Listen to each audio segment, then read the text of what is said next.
আমি আসলে বিষয়টা তোমাকে বোঝাতে পারবো কিনা জানি না।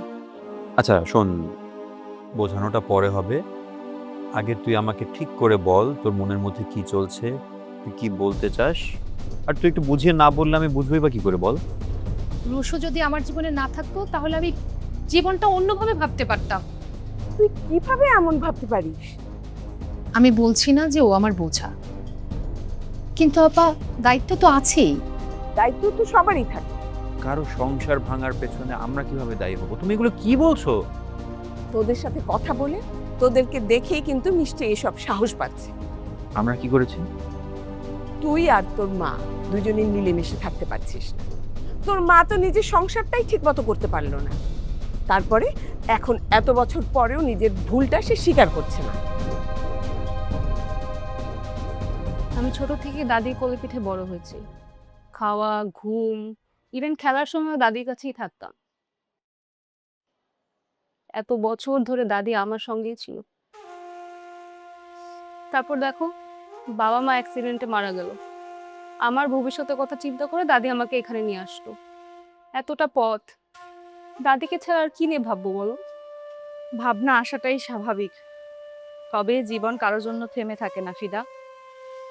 তোমাকে সামনে এগিয়ে যেতে হবে, তোমার কাজ কর্ম নিয়ে ব্যস্ত থাকতে হবে। হ্যাঁ, সেটা তো হতেই হবে। আচ্ছা, তুমি কি কিছু বলতে এসেছো?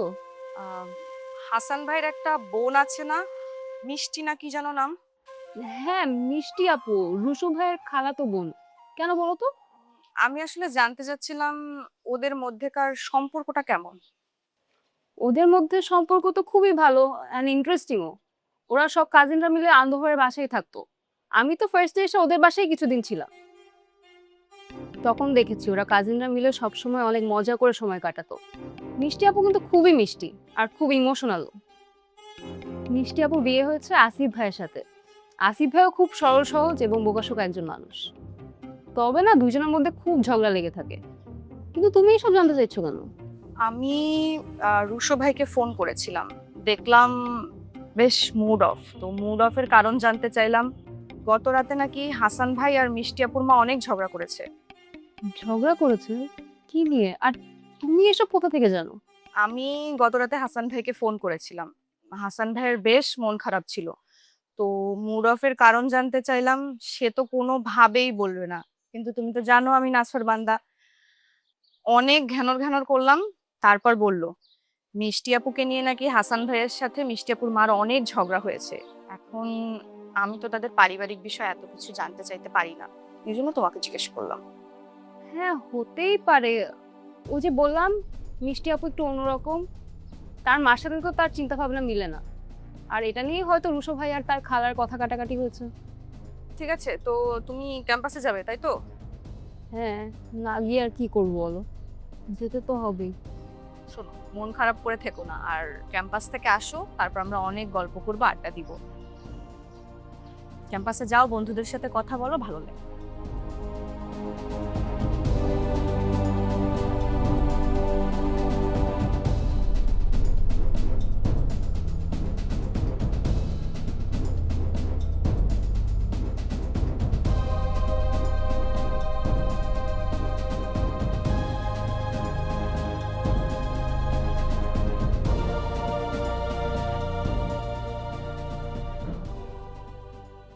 এই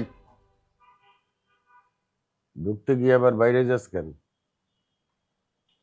না, তুমি ঘুমাইতেছো তাই ডিস্টার্ব করতে চাই নাই। হুম, সেজন্য উকি দিয়ে চলে যাইতে হবে নাকি? ভিতরে আয়। না, দেখতেছিলাম তুমি জায়গা আছো কিনা। আমি জায়গা আছি না মইরা গেছি সেটা দেখতেছিলি? ভাইজান, কি সব কথা যে কও না, এমনিতেই তোমার যা অবস্থা। কি অবস্থা আমার? তুই কি মনে করছস আমি কেমো দিছি বইলা অন্ধ হয়ে গেছি? ভাইজান, আমি ওইভাবে কিছু বলি নাই। তোর চোখে সব লেখা থাকে, কোন জিনিসটা কোথায় আছে, কতদিন আছে, কিভাবে আছে। তুমি কিন্তু কথা অন্যদিকে ঘুরাইতেছো। তুই আনছস? তুই কি আসলেই বাইরে দেখতে আইছস না হিসাব করতে আইছস? আমি বাইরে দেখতেই আসছি। মিথ্যা কথা কইস না, তুই কখনোই এমনে এমনে আসস না। ভাইজান, তুমি কিন্তু সবকিছুতেই সন্দেহ করো। কারণ তুই সন্দেহের বাইরে না। আচ্ছা, আমি কি এমন করছি? কি করস নাই? তুই গ্রামের মানুষের কাছে কাইন্দা কাইটা কস নাই? ঢাকায় আমার দুই ভাই আমারে নিঃস্ব কইরা দিছে, সর্বস্ব কইরা দিছে, আমারে ঠকাইছে, কস না এগুলা? আমি যেইটা সহ্য করছি আমি খালি সেইটাই বলছি। তুই সহ্য করছস? কি সহ্য করছস? আমি জানি না, তুই নিজের অক্ষমতা ঢাকার জন্য নিজে নিজে গল্প বানাস। ভাইজান, আমারে অক্ষম বলার আগে নিজে একটু ভাইবা দেখো। বাবার কিছু নাই, তোর স্কুলে দিছি, পড়াশোনা করাইছি। হ্যাঁ, তারপরে আমারে একা ফেলাই আইছো। একা ফেলাই দিছি, হ্যাঁ, তোরে ম্যাট্রিক পাস করাইছি, তারপরে আর তুই পড়তে চাইলি না। তোর মাথার ভিতরে কুয়েত যাওয়ার পোকা ঢুকলো, সেই পোকার যন্ত্রণায় তুই পাগল হয়ে গেলি। এই পোকা তোর মাথা কামড়ে তোর মগজ সব শেষ করে ফেলাইছে। তারপরে কারি কারি টাকা তুই নষ্ট করলি। আমার টাকা আমি নষ্ট করছি, আমার বাপের টাকা আমি নষ্ট করছি। কেন তোমরা আমারে বুঝাইতে পারো নাই? তুমি কিন্তু পুরান কথাটাই না খুব একটা ভালো করতেছো না ভাইজান। তোমরা আমারে বুঝাইতে পারতা, দরকার হলে দুইটা থাপ্পড় মারতে পারতা, সেটা তো করো নাই। সেই দায়িত্ব পালন করছো? তোমরা ছিলা তোমাগো জীবন নিয়ে। আবার শুরু করলি রে ভিকটিম। দেখো, আমি ভিকটিম হইতে চাই না। তুই তো ওইটা হইয়াই থাকতে ভালোবাসস। ভাইজান, তুমি কখনো বুঝতে চাও নাই আমি কি চাই। তোর চাওয়ার শেষ নাই রে। আমার চাওয়া ছিল একটুখানি সম্মান, আর কিছু না। সম্মান যার যার নিজের কাজ দিয়া উপার্জন করতে হয়, কান্না কইরা সম্মান আসে না। আমি কান্না করি না। তোর কথা শুনলেই তো মনে হইতেছে তুই কাইন্দা কাইন্দা কথা কইতেছস। তুমি কিন্তু আমার সব কিছুতে ছোট করো ভাইজান। কারণ তুই বড় কিছু তো করস নাই যে তুই বড় হবি। বড় হওয়ার সুযোগ দাও নাই, তাই হই নাই। ওই যে মেজরে তুমি যেভাবে আগলায় রাখছো, আমারে করছো। আবার দোষ অন্যের ঘরে চাপানোর চেষ্টা। সব দোষ তো আমার না। আমারও না। শিউলি, শিউলি, কোথায় গেলে? চাচা যান, কারে খুঁজতেছেন? পারু, তোমার চাচিরে খুঁজতেছি। চাচি মনে হয় প্রীতি আপার রুমে কথা বলতাছে। কেন, কিছু লাগবো? না মানে একটু চা খাইতে মন চাইছিল। চাচি যাইতেছেন কই? না মানে শিউলি তো নেই। চাচি নাই তো কি হয়েছে, আমি বানাই দিতাছি। তুমি বানাবা, দরকার নেই, থাক। এটা আবার কেমন কথা? চা বানানো কি খুব কঠিন কাজ নাকি? আপনি বসেন, আমি দিতাছি। না মানে মিথিলা আবার যদি কিছু মনে করে। আরে কি মনে করবে? আমার কাজ আমি করব, আমি করে ডরাই নাকি? না মানে মিথিলা তো শুধু তার কাজের জন্য তোমাকে এনেছে। চাচা জান, একটা কথা কই, বলো। শুনেন। মানুষ হইছে শক্তের ভক্ত, নরমের জম। আপনার একটু শক্ত হওয়া উচিত, আপনি খুবই নরম। প্রেমে তো দিচ্ছি সবই বুঝে ফেলে। কি বলেন? মনে মনে আমরা গালি দিতেছেন? আরে না না, দেন গালি, তাতে আমার কোনো সমস্যা নেই। আমার মুখে যা আসে আমি সরাসরি বইলা দিই। শুনলাম তুমি নাকি দেবদাসের খুব ভক্ত। জি চাচা যান, যদি জীবনে এমন একটা ব্যাটারে পাইতাম যে আমার দুঃখে মইরা যেতে পারবো। আরে তুমি তো দেখি বেশ রোমান্টিক। রোমান্টিক না চাচা যান, একটু পাগলা টাইপ। তুমি তো দেখি খুব মজার মেয়ে। মজা না করলে লাইফ বোরিং হয়ে যায়। তোমার বাবা কি করে, আর পরিবারে কে কে আছে তোমার? পরিবারে তেমন কেউই নেই, আর বাবা থাইকেও না থাকার মতো। লোহার ফ্যাক্টরিতে কাজ করতে যায় হাতটাও হারাইছে। আর মা তো অনেক আগেই মারা গেছে। তো চুপ হয়ে গেলেন কেন চাচা? বুঝলাম না, আমার দুঃখের কথা শুনলে সবাই চুপ হয়ে যায়। শুনে খুব খারাপ লাগছে। খারাপ লেগে লাভ নেই, জীবন থামে না। ভাগ্য খারাপ, বাপে মরার আগে সবকিছু ভাগ বটোয়ারা করে দিয়া যায় নাই, আর সেই যন্ত্রণা এসে পড়ছে আমার ঘরে। এবার বাড়ি যাবি, গিয়া সব কিছু মাপঝোক কইরা আমারটা আর মেজরটা তুই আমাকে বুঝাই দিবি, আর তোরটা নিয়া তুই ভোগ করবি। সবকিছু ভাগ করা না এত সোজা না ভাইজান, সময় লাগে। আর যদি বিশ্বাস না হয় তাহলে নিজেরাই সবকিছু গুছায় নাও। নেবই তো, একটু অপেক্ষা কর, খালি একটু সুস্থ হয়ে লই। এটা কিন্তু তোমরা ঠিক করতেছো, আমার সব জায়গায় তোমরা ছোট করতেছো। তোর কাছে থাকলে তুই সব কিছু বেচ্চা নিজের করে নিবি, তুই সব সময় শর্টকাট খুঁজিস।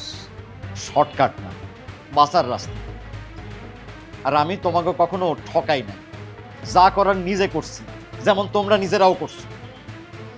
তোমরা তো ঢাকায় খুব সুন্দর একটা বাড়ি বানাইছো, আর আমারে ওই সুখ শান্তি থেকে বঞ্চিত করছো। এইসব ডায়লগ বাইরে গিয়ে দিস। ভিতরে বললেও সমস্যা, বাইরে বললেও সমস্যা। তুমি আসলে কি চাও ভাইজান? এই যে এই বাড়ি তোমরা একলা ভোগ করতেছো, আমি কি এটার ভাগ চাইছি? এই বাড়ি আমার টাকা দিয়ে বানানো, এর মধ্যে তুই ভাগ চাবি কেন? হ্যাঁ, চাবি কেন তুই? কেন? এই বাড়ি বানানোর সময় আমার কোনো শ্রম ছিল না? আমি নিজে গায়ে খাইটা এখানে থাকি নাই? তুমি মেজো বাইরে যেভাবে আগলায় রাখছো, আমারে সেভাবে রাখছো? আর ওই যে গ্রামের কথা কও, ওইটা তো আমার নিজের সম্পত্তি, আমার বাপের সম্পত্তি। আমি যা করার আমি আমার নিজের সম্পত্তি থেকে করছি। আবার শুরু কর দে। হ্যাঁ, এটাই তো আসল কথা। ঠিক আছে, তুমি যেইভাবে ভাগ করতে চাও আমি সেই সব ব্যবস্থা করে দিতেছি। আমি এখন অসুস্থ, এখন না। আমি জানি তুই আমার ছেলেরে ঠকাবি, আর রফিক তো এগুলোর কিছুই বুঝে না। না বুঝলে নাই, আমি এত অপমান সহ্য করতে পারব না। তুই তাইলে এই জন্যেই আইসস। আমি শুধু পরিষ্কার কথা কইতে আইছি, আমি চাই আমার ভাগ আমারে পুরাপুরি বুঝায় দাও। পরিষ্কার কথা এখন একটাই, তুই আমার চোখের সামনে থেকে যা। তোরে আমার আর সহ্য হইতেছে না। তোর কথা শুনলে, তোর চেহারা দেখলে আমি অসুস্থ হয়ে যাইতেছি। তুই যা। এখন তো কথা সহ্য হইবই না, ন্যায্য কথা শুনলেই না সবার চোখ অন্ধ হয়ে যায়।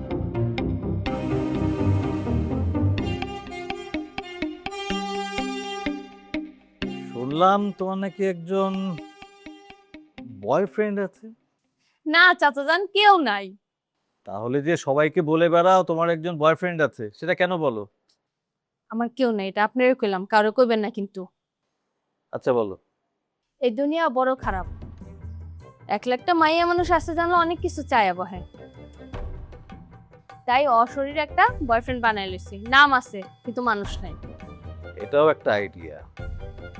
বুদ্ধি খাটাইতে হয় চাচাজান, নাইলে বাঁচা মুশকিল। তুমি তো মিথিলা ছাড়া কারো কাজ করো না, তাহলে আমার জন্য চা বানাচ্ছ কেন? আমি মানুষ চিনি, আপনি ভালো মানুষ, আপনার জন্য একটু কষ্ট করলে আমার কোনো সমস্যা নাই। তাই নাকি? হ, এই জন্য তো এতক্ষণ দাঁড়ায় গল্প করতেছি, নাইলে কখন চা দিয়ে দিতাম। আচ্ছা ঠিক আছে, তুমি আমার জন্য চা বানাও। আচ্ছা দাঁড়ান দাঁড়ান, জানার আগে একটা কথা কই। আবার কি কথা? আমি চা বানালে খাইতে পারবেন তো? কেন খেতে পারবো না কেন? না মানে আমার চায়ে একটু কথা বেশি মিশা যায়। তোমার চায়ে যদি কথা মিশে, তার স্বাদ একটু বাড়বেই তো। এটা তো আমার চায়ের স্পেশাল। 1 কাপ চা 2 কাপ গল্প। তাইলে অফিসে যে বসে যদি দুইটা কথা বলি, তাহলে কি চাকরি থাকবে? থাকবো না, কিন্তু মনের শান্তি পাইবেন। তুমি দেখি খুবই বিপজ্জনক মেয়ে। আমি না, আপনারাই বিপদ। না, আপনি না। আমি না কেন? কারণ সবাই আপনারা ইউজ করে, আপনি কিছুই করতে পারেন না।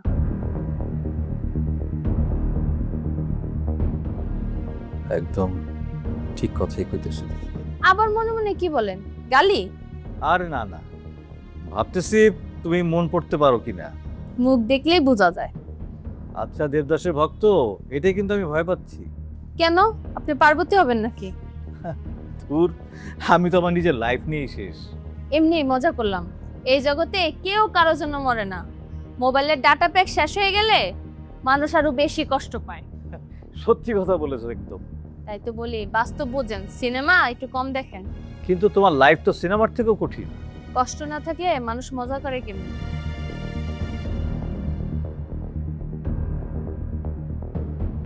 আবার চুপ। আচ্ছা, আমি ইমোশনাল হলে মানুষ ডরায় কেন? তোমার কথা শুনে না মনটা ভীষণ খারাপ হয়ে গেল। আমার কোনো কিছু সিরিয়াস নিয়েন না। আমি হাসতে হাসতে কষ্ট ঢাকি। তুমি আসলে খুব শক্ত মনের মেয়ে। শক্ত মনের না, শক্ত সাজি। আচ্ছা ঠিক আছে, তুমি এখন আমার জন্য খুব সুন্দর করে একটা চা বানাও। ঠিক আছে, আজকের চা পারি স্পেশাল।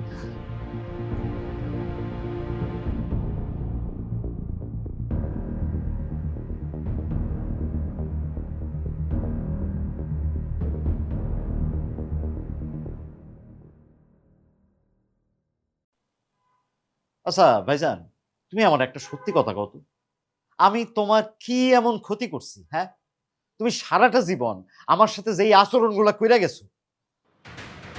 আমি সবারটা করছি। তাহলে আমারটা বাদ যায় কিভাবে? তুই সবসময় নিজের আলাদা ভাবস। আলাদা কইরা রাখছো তোমরাই। তুই আলাদা হয়ে গেছিস অনেক আগেই। আমি না, এই যে পরিস্থিতি যেটা বানাইছো সেই পরিস্থিতিতে করছি। আবার অন্য কিছুর দোষ দিতেছস। তুমি নিজের মতো করে ভাবোই। তুই আমারে ভুল প্রমাণ করতে চাস। না, সঠিকটা সামনে আনতে চাই। তোর ঠিক, আমার কাছে সেটা ভুল। এখন এইখানে এইসব আলাপ করার সময় না। তুই এখন এখান থেকে যা, আমার ভালো লাগতেছে না কইতেছি। সময় কখনো ঠিক হয় না, বানাইতে হয়। আমার শরীরটা দেখতেছস না তুই? দেখতেছি তো, কিন্তু এই কথাগুলো জৈমাছি। তুই কি আমার চাপ দিতেছস? চাপ না, সত্যি। সত্যি কথা যদি না হয় তুমি এরাও কি জন্য? হ্যাঁ, এরাই না রে, তোর সাথে কথা কইতে গেলে মেজাজ ঠিক থাকে না, রাগ উঠা যায়। আমারও আমারও আমারও মেজাজ ঠিক থাকে না, আমারও রাগ ওঠে। তুই এখন যা তো, তোর সাথে কথা কইতে গেলে আমার শরীর আরো খারাপ করতেছে। এবার সামনে থেকে যা, তোর সাথে আমার কথা কইতে ইচ্ছা করে না। যাইতেছি।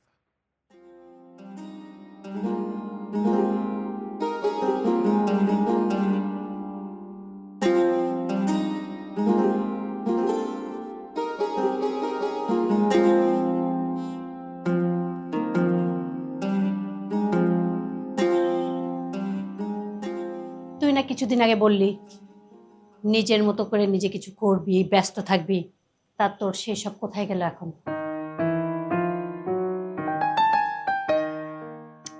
হ্যাঁ ভেবেছিলাম, কিন্তু ঠিক করে উঠতে পারলাম না। তোর এই ভাবছিলাম ভাবছিলাম করতে করতে তো অনেক সময় চলে যাচ্ছে। বয়স কিন্তু থেমে নেই। বিয়ের সাথে কোনো চিন্তা আছে তোর? মা, আমাকে আর জোর করো না, আমাকে সময় দাও। আচ্ছা, আর কত সময় দিব তোকে?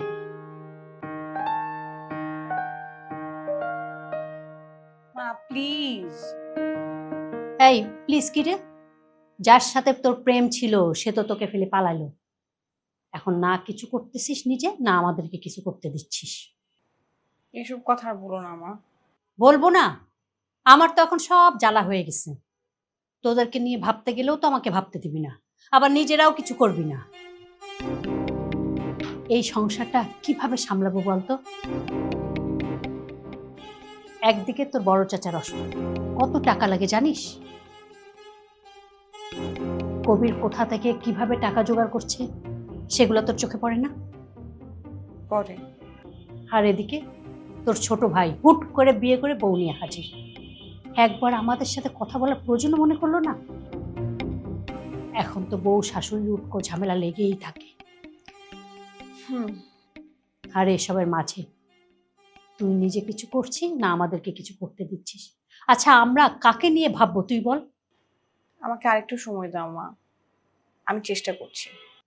কতদিন সময় দিব তুই বল? এই তোর সময় দাও শুনতে শুনতে না আমি সত্যি ক্লান্ত। আমি ঠিক করে নেব, প্লিজ মা। আচ্ছা ঠিক আছে, একটা কথা শোন, কি? একটা ভালো খবর আছে। কি খবর?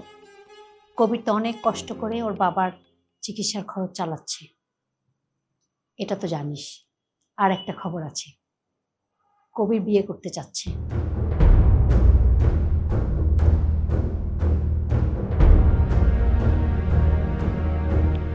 সেটা ঠিক আছে, কিন্তু এখন যদি চাচি দেখে ফেলে, জিজ্ঞেস করবে তুমি কে, কি, কেন এসেছো, আমি কি বলবো? আরে তুই এত টেনশন করিস না, কেউ কিচ্ছু উল্টাপাল্টা বলবে না। তুমি তো চাচিকে চেনো না, চাচি অনেক কিছু বুঝেও না বোঝার ভান করে অনেক কিছু বলে ফেলবে। কবিরের উপরে কি পরিমাণ চাপ পড়ে যাচ্ছে দেখেছিস? সে জানে কোথা থেকে কিভাবে টাকা ম্যানেজ করছে। কবির তো কষ্ট করে সব ম্যানেজ করছে, ওই সব ব্যবস্থা করছে। কষ্ট করে ম্যানেজ করছে ঠিকই, কিন্তু এই চাপ তো বেশি দিন ভালো না রে। বাহ, এটা তো তাহলে তোমার জন্য খুবই ভালো খবর। ভালো, আজ না হয় কাল তোমাকে তো যেতেই হতো, বরং এটাই ভালো হয়েছে। কিন্তু তুমি আমার মন খারাপ করে আছো কেন?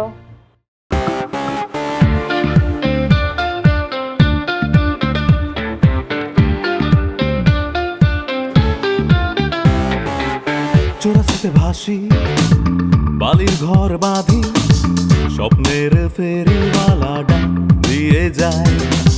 জীবনে কুয়াশা ধোয়াটে পথ, আলো আধারের সাথে খেলা চলেই যায়।